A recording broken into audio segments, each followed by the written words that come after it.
18 اکتوبر آیا جاتا ہے، 8 سال بعد محترمہ پاکستان واپس آ رہی ہیں، پاکستان کراچی ایئرپورٹ پر لینڈ کرتی ہیں۔ لینڈ کرنے کے بعد وہ جو روٹ پکڑتی ہیں، اس روٹ پر وہی ہوتا ہے جس کا خدشہ تھا، اور وہاں پر سوسائڈ بام جو ہے اس کے ساتھ دھماکے کروائے جاتے ہیں۔ ہر طرف بھگدڑ ہے، 165 کے قریب کیجویلٹیز ہو جاتی ہیں، اس میں 450 کے سے زائد جو ہے وہ لوگ کارکن زخمی ہو جاتے ہیں، اور یہ ایک سوسائڈ بام تھا جہاں سے بحفاظت کچھ جانشاران ان کو بحفاظت نکال کر ان کو حفاظتی مقام تک لے جاتے ہیں۔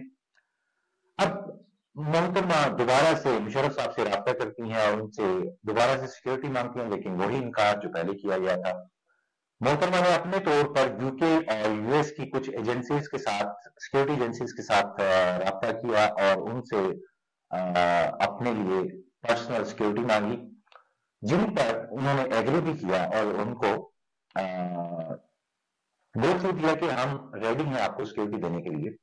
لیکن مشرف صاحب اور تب کی گورنمنٹ، کیونکہ مشرف صاحب اس وقت پریزیڈنٹ آف پاکستان تھے، اور ان کے انٹیریئر منسٹر جناب بریگیڈیئر اعجاز شاہ صاحب نے سیکورٹی کلیئرنس کے بنا پر اس کو ریجیکٹ کر دیا کہ آپ کو آپ کی سیکورٹی کو ہم ویزاز نہیں دے سکتے، کیونکہ پاکستان کی سچویشن کچھ ایسی ہے۔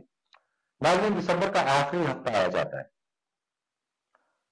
27 دسمبر، لیاقت باغ اور ایک پیپلز پارٹی کا بہت بڑا کراؤڈ وہاں پر جمع ہے۔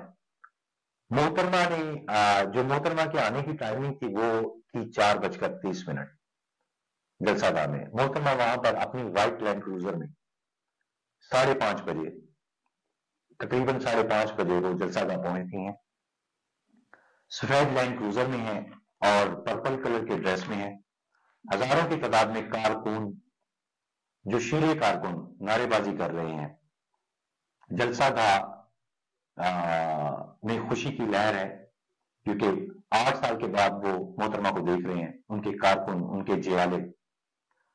ناظرین، 40 منٹ تک محترمہ تقریر کرتی ہیں، جس میں وہ اس چیز کا خدشہ بھی ظاہر کرتی ہیں کہ انہیں سیکورٹی تھریٹس ہیں اور انہیں قتل کر دیا جائے گا۔ یہ وہی لیاقت باغ ہے جہاں پہ پرائم منسٹر لیاقت علی خان کو بھی قتل کیا گیا تھا۔ اسی لیاقت علی باغ میں 27 دسمبر کو 5:30 بجے کے قریب جلسہ گاہ میں محترمہ فرماتی ہیں کہ انہیں سیکورٹی تھریٹس ہیں اور انہیں خدشہ ہے کہ انہیں قتل کر دیا جائے گا۔ ناظرین، یہ جلسہ تقریباً کوئی 6:15 پر ختم ہوتا ہے۔ 40 منٹ کا یہ جلسہ تھا۔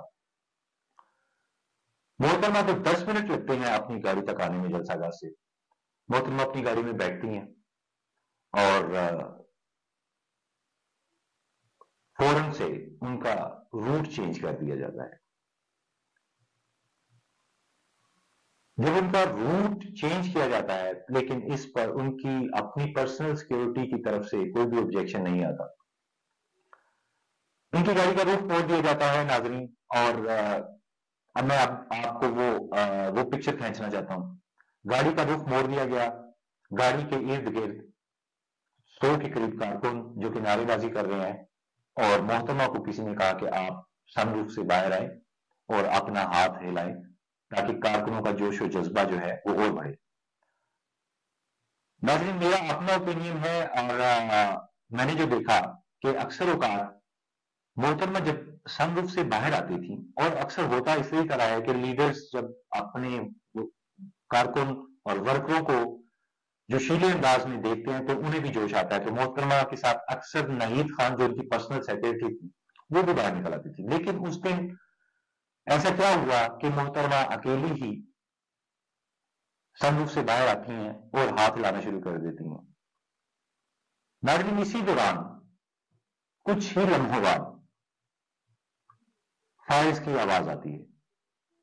فائرز کی آواز آتی ہے اور کیمرے کی آنکھ نے سب کچھ دیکھا۔ محترمہ گرتی ہیں اور ہر طرف بھگدڑ مچ جاتی ہے۔ ایک دھماکہ ہوتا ہے اور اس دھماکے میں 24 کے قریب لوگ مر جاتے ہیں، شہید ہو جاتے ہیں کارکن۔ ہر طرف بھگدڑ ہے، اور اس بھگدڑ میں تقریباً محترمہ کو جنرل ہاسپٹل مری روڈ پر راولپنڈی میں پہنچانے میں کوئی تقریباً 20 سے 25 منٹ لگتے ہیں۔ مشرف صاحب اس وقت اپنی کیبنٹ میٹنگ کو اٹینڈ کر رہے ہوتے ہیں۔ جیسے ہی محترمہ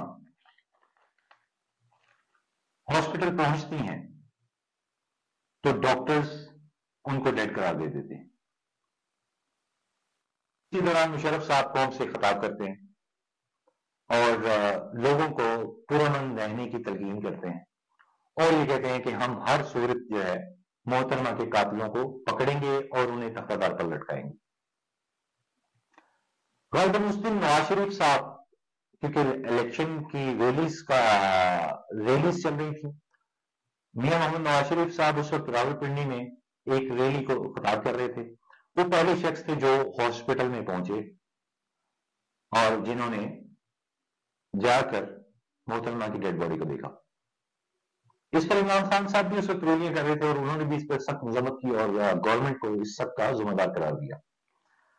اچھا، پہلی جو انٹیریئر منسٹری کی طرف سے رپورٹ آتی ہے کہ محترمہ کو کوئی گولی نہیں لگی یا کسی بم بلاسٹ کے تحت ان کا مرڈر نہیں ہوا، غالباً یہ محترمہ جب خوف سے گری تو ان کا سر سن روف کے شیشے کے ساتھ ٹکراتا ہے تو ان کی کھوپڑی جو ہے، اسکل جو ہے، وہ ڈیمیج ہوتا ہے۔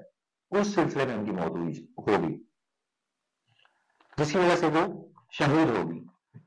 اچھا، ڈاکٹرز کا بھی یہی کہنا تھا کہ محترمہ کی اسکل کو جو ہے وہ اسکل کا بہت بڑا ڈیمیج ہوا ہے، جس کی وجہ سے ان کی موت ہوئی۔ اس کے چند گھنٹوں بعد اس بیان کو بدل دیا جاتا ہے کہ محترمہ کی گردن میں 2 بلٹس لگنے سے ان کی موت واقع ہوئی۔ اب آپ یہ سوچتے ہوں گے کہ کیا 2 گھنٹوں کے بعد ایسا کیا ہوا کہ اس چیز کو بدل دیا گیا، اس واقعے کو بدل دیا گیا، کہ کیا ان کا اسکل ڈیمیج ہوا یا بلٹس لگنے سے ان کی موت واقع ہوئی؟ یہ بڑی ایک حیران کن بات تھی۔ معلوم جب اس پر تحقیق کی گئی تو اس میں 2 طبقے شامل تھے۔ ایک طبقہ یہ چاہتا تھا کہ اس وقوعے کو چینج کر دیا جائے اور محترمہ کی موت کو سن روف کے ساتھ ٹکرانے کی وجہ قرار دیا جائے تاکہ ان کو شہید کا رتبہ نہ مل سکے۔ یہ ایک اچنبے کی بات تھی۔